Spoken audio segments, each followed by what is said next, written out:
Bienvenue dans cette nouvelle édition de l'Africa Tonight. Voici les titres de l'actualité. Le 33e sommet de l'Union africaine s'est ouvert ce jeudi 4 juillet à Niamey au Niger. Un sommet particulier puisqu'il doit célébrer l'entrée en vigueur d'une zone de libre-échange continentale. Le dialogue, tel est le mot d'ordre pour sortir de la crise qui secoue les régions du nord-ouest et du sud-ouest du Cameroun. Sur le terrain, les différentes parties prenantes dévoilent leurs conditions pour un processus inclusif et transparent. Et puis au Sénégal, le revenu national brut par habitant est estimé à 1 410 $ américains au titre de l'année 2018, ce qui permet au pays d'intégrer le groupe des pays à revenus intermédiaires. Le décor est planté pour le 33e sommet de l'Union africaine. Les travaux ont débuté ce jeudi 4 juillet à Niamey avec un dispositif sécuritaire exceptionnel. Vieille d'une trentaine d'années, l'idée d'une intégration économique continentale est en passe de se concrétiser avec l'entrée en vigueur du traité instituant la ZLECAf, la zone de libre-échange continentale. Cette réunion sera également l'occasion d'examiner les réformes institutionnelles engagées par le président Paul Kagame. On écoute à ce propos Kala Onkouaro, le ministre des Affaires étrangères du Niger. Cette 35e session ordinaire du Conseil exécutif se tient à un moment où notre Union entame sa mutation à travers un vaste programme de réformes institutionnelles voulu par nos chefs d'État et de gouvernement lors du sommet de Kigali de juillet 2016 et concrétisé par l'adoption du rapport du président Paul Kagame, champion de la réforme de l'Union africaine, en janvier 2017. Les observateurs sont unanimes. La tenue d'un dialogue inclusif national est inéluctable pour la résolution de la crise dans les régions anglophones du nord-ouest et du sud-ouest du Cameroun.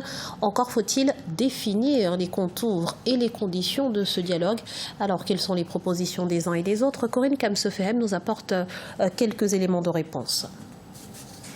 Transparence, libération des prisonniers politiques, tels sont pour le MRC, le Mouvement pour la Renaissance du Cameroun, parti d'opposition, les préalables qui garantiraient la tenue d'un dialogue inclusif national crédible. En effet, depuis plusieurs mois, les voix s'élèvent pour appeler un dialogue national, seule option pour apaiser les tensions, notamment au nord-ouest et sud-ouest du pays. Ce qui est important pour nous, c'est que ce dialogue advienne, parce qu'il faut que la paix revienne le plus tôt possible dans les régions du nord-ouest et du sud-ouest. Et dans cette évolution dans le discours du régime devrait donner lieu à ce qu'il donne des gages de son sérieux, de sa bonne foi, et ça passe donc notamment par la libération de tous les prisonniers politiques dans le cadre de la crise post-électorale, et puis également les prisonniers politiques dans le cadre de la crise anglophone.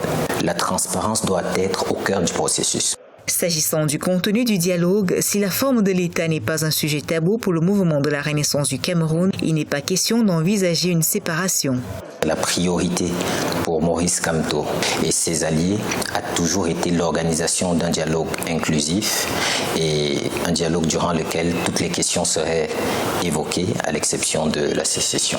La crise anglophone, qui dure depuis fin 2016, n'a toujours pas trouvé d'issue malgré les mesures gouvernementales entreprises pour sa résolution. Aussi, les récentes tensions post-électorales, caractérisées par l'incarcération de Maurice Kamto, leader du MRC, ont contribué à fragiliser le climat politique, d'où la nécessité d'un dialogue qui réunirait toutes les tendances politiques et sociales du pays.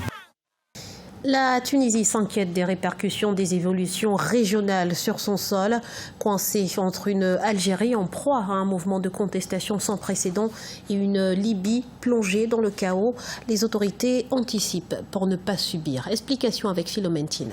Après le printemps arabe qui a conduit à la chute de l'ex-président Ben Ali le 11 janvier 2011, la Tunisie a réussi à installer un pouvoir pacifié formé de représentants de l'ancien régime, d'islamistes et de nouvelles figures politiques. Le processus démocratique tunisien semble faire référence face aux déboires du printemps arabe, du coup d'État en Égypte, aux guerres civiles en Libye, en Syrie ou au Yémen. La Tunisie, elle a deux frontières actuelles, l'Algérie qui a entamé sa propre révolution et Et en ce qui concerne la Libye, elle passe plutôt par une période plutôt d'affrontement et une guerre civile. C'est normal que la Tunisie, elle doit faire face aux menaces de l'instabilité libyenne et aux menaces intérieures aussi. Fin juin 2019, la ville de Tunis était frappée par un double attentat suicide et un problème de santé du chef de l'État qui inquiète les populations. Ainsi, la démocratie tunisienne devient de plus en plus fragile, mais également un climat d'incertitude politique s'installe dans le pays. Les partis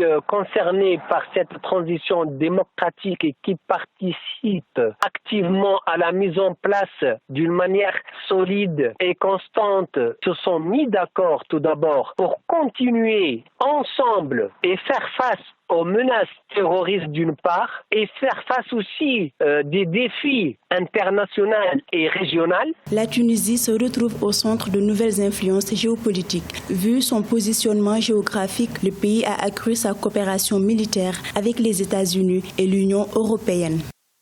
Bonne nouvelle pour le Sénégal, le pays ne fait plus partie des 34 pays à faible revenu, mais se situe plutôt dans la liste des 47 pays à revenus intermédiaires de la tranche inférieure selon la nouvelle classification des pays de la Banque mondiale, une conjoncture qui permettra d'attirer de nouveaux investisseurs. Voyez ce reportage d'El Adjinjaï, notre correspondant à Dakar.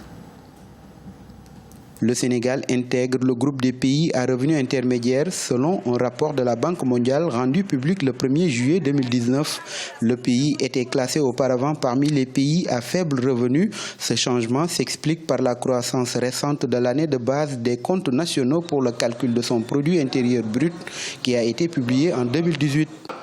On est arrivé à là parce qu'on a eu une croissance soutenue.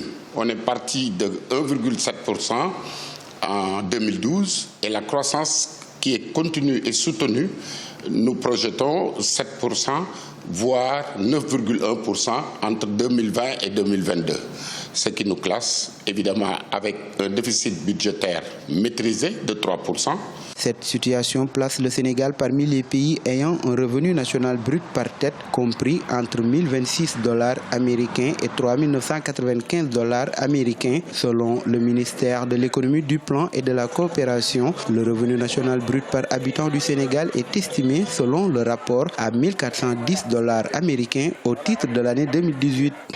Dans un pays où le coût de la vie est encore plus cher, vu les augmentations récentes, il serait ahurissant de comprendre qu'on est passé de pays à faible revenu à revenu moyen. Donc, ce sont en fait des calculs chimériques. Ce classement de la Banque mondiale s'explique par une bonne marche de l'économie sénégalaise selon certains acteurs. Il permettra aussi de faire appel à plus d'investisseurs qui seront attirés par un cadre macroéconomique fiable et maîtrisé. En Côte d'Ivoire, la lutte contre la traite, l'exploitation et le travail des enfants gagnent en intensité. Le budget alloué à cette mission est passé de 12 à 76 milliards de francs CFA. Les coopératives de cacao café sont aux premières lignes de ce combat.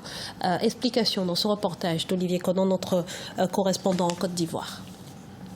76 milliards de francs CFA, c'est le montant affecté en Côte d'Ivoire au plan d'action national de lutte contre la traite, l'exploitation et le travail des enfants sur la période 2019-2021. Le travail des enfants concerne environ 72 millions d'enfants en Afrique. En Côte d'Ivoire, on estime à 1,4 million le nombre d'enfants qui travaillent. 12,4% sont dans l'industrie, 38,5% dans les services et 49,1% dans l'agriculture. Ils travaillent notamment dans les plantations de cacao, une pratique que le gouvernement ivoirien veut abolir. Tous les experts s'accordent à dire qu'il faut lutter contre la pauvreté pour réussir à éliminer le travail des enfants. Parce que c'est cette situation qui amène les parents à utiliser leurs enfants ou à exploiter d'autres enfants. Les coopératives de café et cacao sont en première ligne dans la sensibilisation des producteurs afin qu'ils comprennent que la place des enfants n'est pas au champ mais plutôt à l'école. Il y a même des comités dans les villages qui sont organisés, qui passent de cours en cours pour sensibiliser et nous avons des personnes contact avec qui, quand il y a un problème, le parent peut aller expliquer son problème. Pour faire les extraits même c'est un problème. Nous avons mis un système en place pour que ces enfants puissent avoir des extraits et aller à l'école. La Côte d'Ivoire est le premier producteur mondial de cacao avec 1,7 million de tonnes en 2018. En 2010, le cacao ivoirien a été menacé d'embargo à cause du travail des enfants dans les plantations. le secteur fait vivre près de 5 millions de personnes dans les zones rurales. Ce journal a été réalisé par l'ensemble de la rédaction. Merci pour votre fidélité. Restez sur Africa 24 dans quelques instants, une nouvelle édition de l'actualité.